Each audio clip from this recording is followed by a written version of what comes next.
Hello, everyone. Welcome back to another episode of Daily English Loop. Hi, guys. Welcome back to the podcast where learning English is simple, natural, and fun.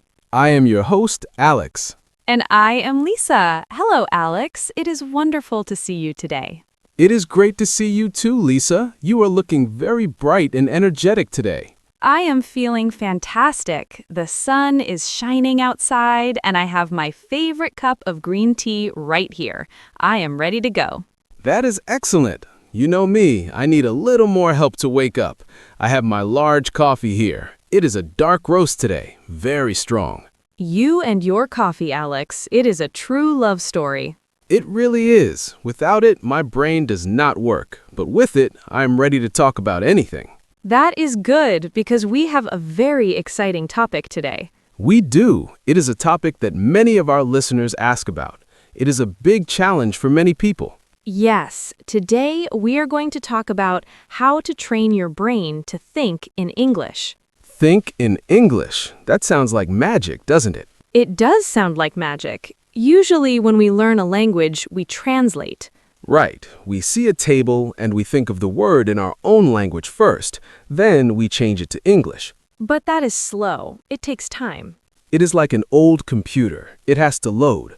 Buffering. Exactly. And when you are in a conversation, you don't have time to buffer. You want to speak fast.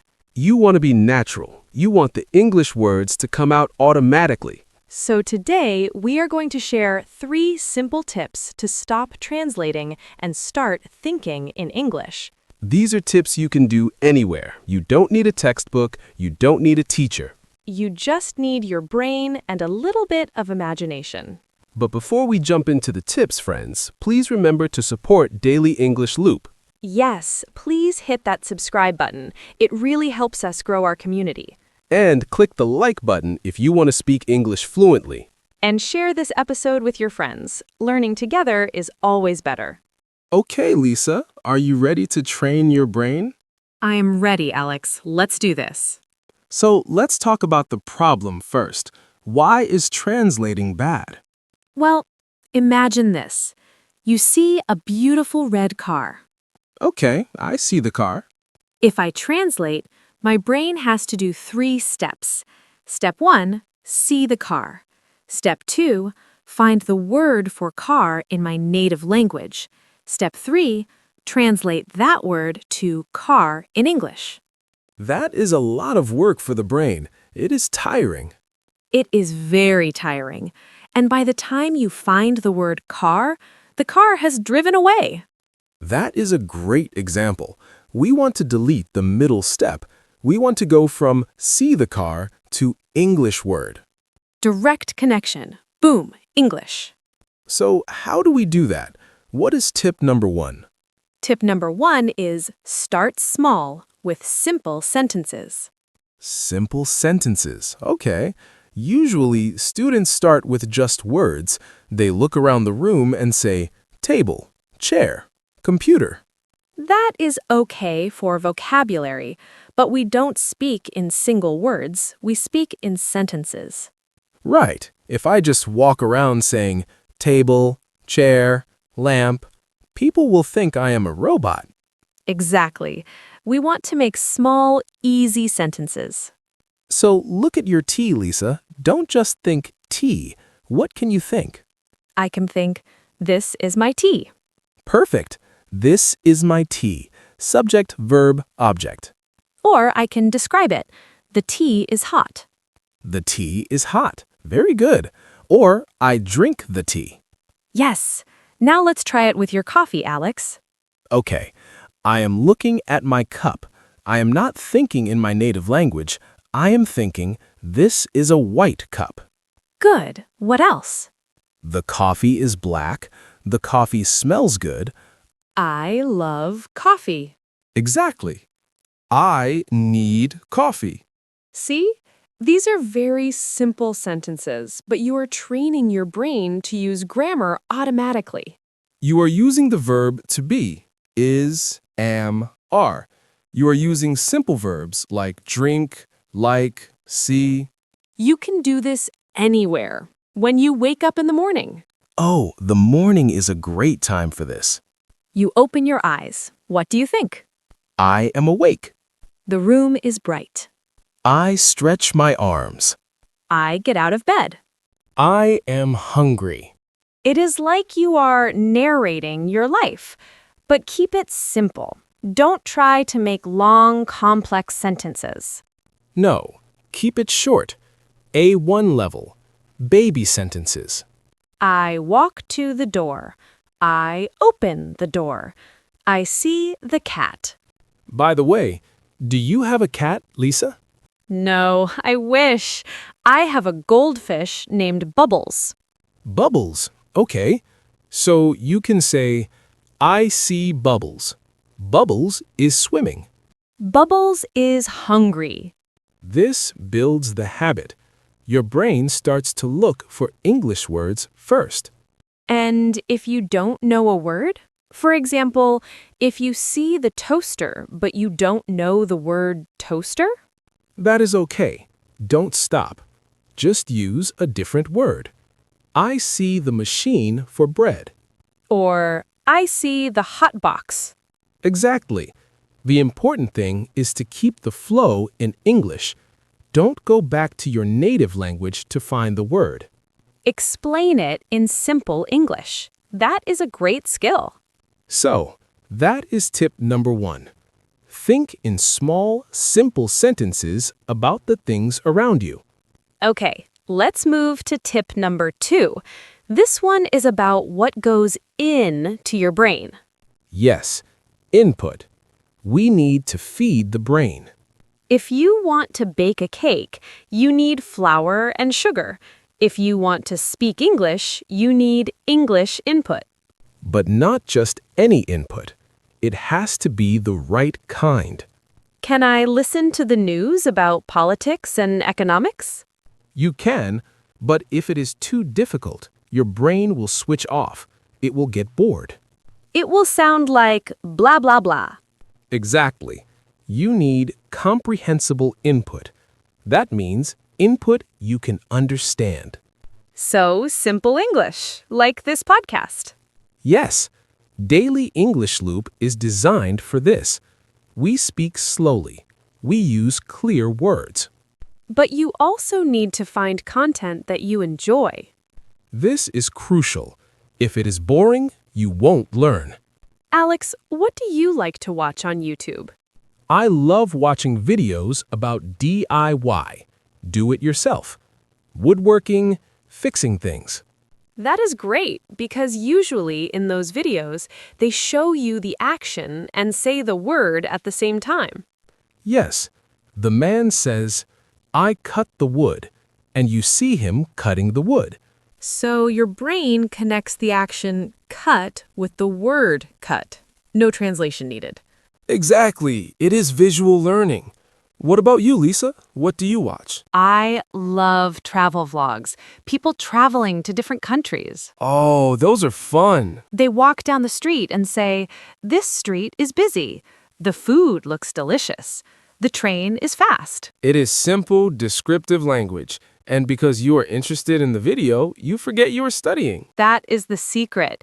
Don't study English. Use English to enjoy content. Listen to simple songs too. Music is very powerful. Oh, yes. Songs get stuck in your head. The earworm effect. If you listen to a simple pop song, you will sing the lyrics all day. And you are not translating, you are just singing. So find a topic you love. Cooking, football, fashion, gaming. And find English videos about that topic. But keep it simple. If the person speaks too fast, try to slow down the video. Or find the channel for kids. Kids' shows are actually amazing for learning. They are. Peppa Pig or Bluey. They use very natural, simple English. And they repeat words a lot. Repetition is good for the brain. So, tip number 2, high quality, simple, interesting input. Feed your brain. Now, are you ready for tip number 3? This is my favorite one. Tip number 3 is output, or speaking to yourself. Wait, Alex, speaking to myself? Yes, But Won't people think I'm crazy? Maybe, but who cares? You will be crazy with excellent English skills. That is a fair trade. But really, you don't have to do this in public. You can do it in your room or in the shower. The shower is the best place to practice English. It is. The acoustics are great. You sound like a professional speaker in the shower. So what do I say to myself? You can use the narrator technique. The narrator technique. Like in a movie? Yes, pretend your life is a movie and you are the voiceover. Okay, let's try it. I am making a sandwich. Go ahead, narrate it. Lisa is hungry. She walks to the kitchen. She takes the bread. She puts cheese on the bread. She loves cheese. She loves cheese very much. She eats the sandwich. It is yummy. Perfect. You are telling the story of your life. It feels a little funny at first. It does feel strange, but you are connecting your mouth to your brain. And you're practicing pronunciation. Your muscles need to practice moving in English ways. Exactly. If you only think, your mouth doesn't get exercise. You have to speak out loud. You can also talk about your plans. Today, I will go to work. I will drive my car. I will drink coffee. Or talk about what happened yesterday. Past tense practice. Yesterday, I went to the park. I saw a dog. The dog was cute. This is so powerful. You become your own conversation partner. A lot of people say, I have no one to talk to. But you have you. You are always available. You are always free. And you are a very patient listener. Exactly. You won't judge yourself too harshly. Well, actually, sometimes we are our own worst critics. That is true, which leads us to an important point about mindset. Yes, don't be afraid to make mistakes. When you are talking to yourself in the shower and you say, I goed to the store instead of I went to the store, It doesn't matter. catch yourself, correct it if you can. Oh, I went, and move on. Don't stop. Don't get angry. Stupid brain. No. Be kind to your brain. It is learning. It is like going to the gym. You don't get big muscles after one day. No, it takes time, consistency. Little by little, day by day. So let's review our 3 tips for training the brain. Tip number 1, think in small sentences. This is a pen. The sky is blue. Don't just label objects, make sentences. Tip number 2, input. Listen and watch simple English content that you enjoy. Cooking, travel, sports, whatever you like. Feed the brain. And tip number 3, output. Talk to yourself. Narrate your day. Use the shower time, use the driving time. Alex, do you talk to yourself? I do, actually. I talk to my dog, Barnaby. Barnaby, does he understand English? I think so. I say, Barnaby, look at that squirrel. Barnaby, it is time for dinner. He understands dinner very well. That counts. Talking to a pet is a great way to practice. They are very good listeners. They never correct your grammar. Exactly. So, listeners, we want you to try this today. Don't wait for tomorrow. Start right now. Look around you. What do you see? Make a sentence. I am listening to a podcast. I am learning English. Alex and Lisa are funny. I hope they are funny. We try our best. It really is a game changer. If you do this for just 10 minutes a day, you'll feel a difference. You will feel less lag, less buffering. The words will start to flow. And that is the goal. Fluency. We really hope this episode was helpful for you. It was fun to talk about. I feel motivated to go narrate my lunch making. Lisa is boiling the water. Lisa puts the tea bag in the cup. Exactly. Before we go, we have a question for you, our amazing listeners. Yes, please go to the comment section below. Tell us, what is one thing you do to practice English? Do you talk to yourself? Do you sing songs? Do you watch movies? Share your tips with the community. We can all learn from each other. We read every comment and we love hearing from you. And please don't forget to subscribe to Daily English Loop. Like this video, share it with a friend, and ring the notification bell. We will be back soon with more conversations to help you improve. Thank you for listening today. Be brave, speak up, and have fun. Goodbye, everyone. Bye! See you next time!